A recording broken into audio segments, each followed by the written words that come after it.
La Oumma YouTube, que la paix soit sur vous. Le Ramadan approche à grands pas et j'aimerais dans cette vidéo vous permettre de vous préparer et de vous mettre dans les meilleures dispositions pour vivre un mois de Ramadan extraordinaire. Donc si vous voulez savoir comment vous préparer en 3 étapes, restez avec moi.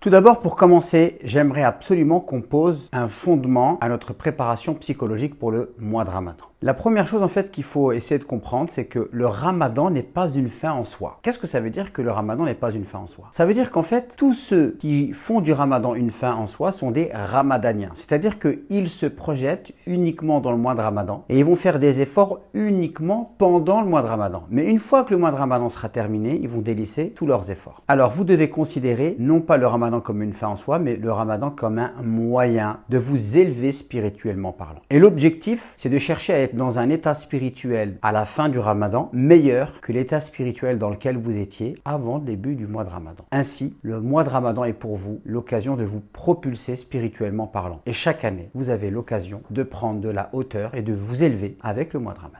Pour vous préparer au mois de Ramadan et vous mettre dans les meilleures dispositions, je vous propose donc 3 étapes. La première étape, c'est que vous devez chercher à jeûner par amour. Qu'est-ce que ça veut dire de jeûner par amour? Jeûner par amour, ça veut dire que vous considérez que le mois de Ramadan est une opportunité. Vous considérez que le mois de Ramadan est un bien. Vous considérez que le mois de Ramadan est une occasion bénie, une miséricorde qui vous est donnée par Allah pour vous élever. Pour pouvoir jeûner par amour, il va falloir enrichir votre vision. Vous allez devoir apprendre à voir le Ramadan au-delà de l'abstinence. L'un des grands problèmes des gens aujourd'hui, c'est qu'ils ne voient le mois de Ramadan uniquement à travers l'abstinence, uniquement à travers le fait de se priver de boire, de manger et d'avoir des rapports intimes avec leur conjoint ou leur conjointe. Il faut être capable de développer une vision qui nous permette de voir ce qu'il y a derrière l'abstinence. D'ailleurs, le prophète de l'islam, alayhi salatu wassalam, nous dit: toute personne qui jeûne et qui ne fait de son jeûne uniquement une abstinence de la boisson et de la nourriture et qui délaisse les femmes, mais qui ne délaisse pas les propos futiles et les propos obscènes et vulgaires, alors Allah n'a que faire de son jeûne. Donc, il ne faut pas réduire le jeûne uniquement à l'abstinence. Il faut considérer que le jeûne est un délaissement de la nourriture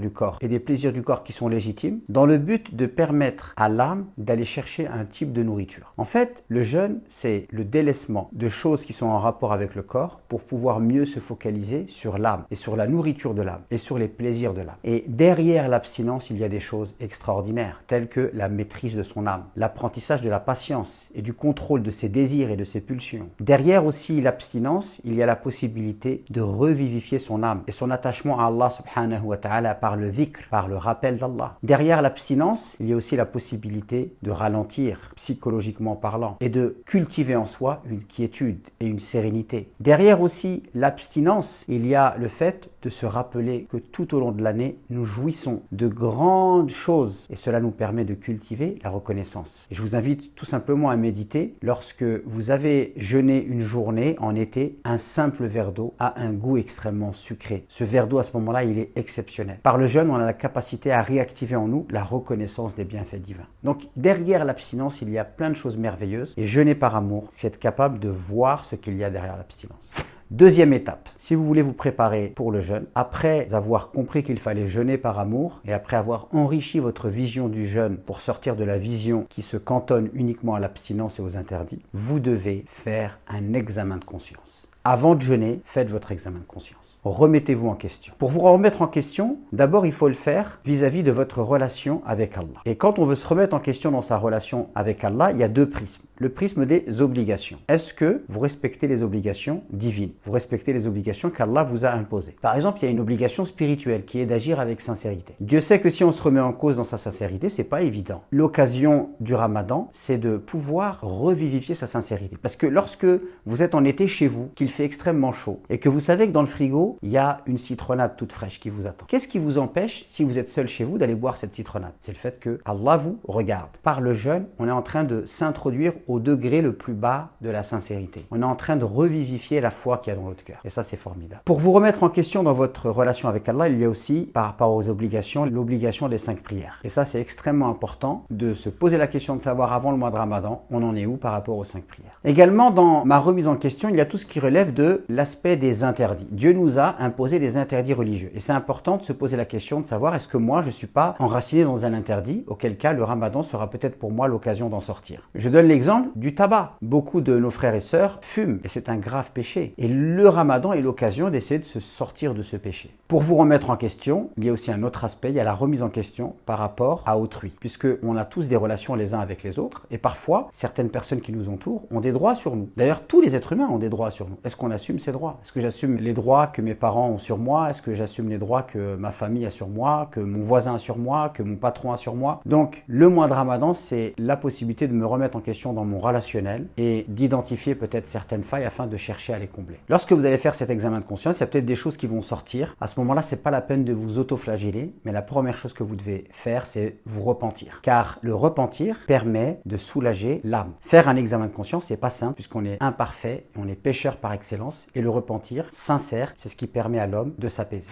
Par la suite, je vous propose de passer donc à la troisième étape. La troisième étape, c'est de profiter de ce Ramadan pour vous fixer des objectifs clairs. Alors les objectifs vont découler de cet examen de conscience. Si par rapport à votre relation avec Allah, vous avez vu que vous aviez des manques, par exemple les 5 prières, vous allez profiter du Ramadan pour retisser un lien fort avec Allah à travers les 5 prières. Si par exemple vous avez vu qu'il y a un péché dans lequel vous êtes tombé, vous allez profiter du mois de Ramadan pour essayer de sortir de ce péché. Si vous vous êtes aperçu que vis-à-vis des membres de votre famille, vous les aviez délaissés, vous allez profiter du mois de Ramadan pour retisser des liens forts avec les membres de votre famille. Les objectifs aussi que vous devez vous fixer doivent correspondre à votre état spirituel. Par exemple, est-ce qu'il faut absolument finir le Coran pendant le mois de Ramadan? Donc vous devez vous fixer des objectifs qui sont en rapport avec votre état spirituel. Par exemple, si vous êtes une personne qui ne fait pratiquement jamais la prière, alors peut-être qu'il n'est pas judicieux pour vous de faire les prières du Tarawih, mais peut-être volontairement de délaisser les prières du Tarawih, mais d'abord de se focaliser sur les 5 prières. Si vous êtes une personne par exemple qui ne se réveille jamais à la prière du Fajr, vous allez profiter du mois de Ramadan pour commencer à prendre l'habitude à vous réveiller pour la prière du Fajr. Lorsque vous allez faire des efforts sur ce qui est essentiel, notamment les 5 prières, lorsque le Ramadan nous quittera, les efforts que vous aurez effectués resteront avec vous puisque les 5 prières continuent après le mois de Ramadan. Et ainsi, vous vous êtes attaché à une chose et cette chose-là se verra après le mois de Ramadan. Rappelez-vous, le mois de Ramadan n'est pas une fin en soi. L'objectif, c'est que vous soyez meilleur après le mois de Ramadan.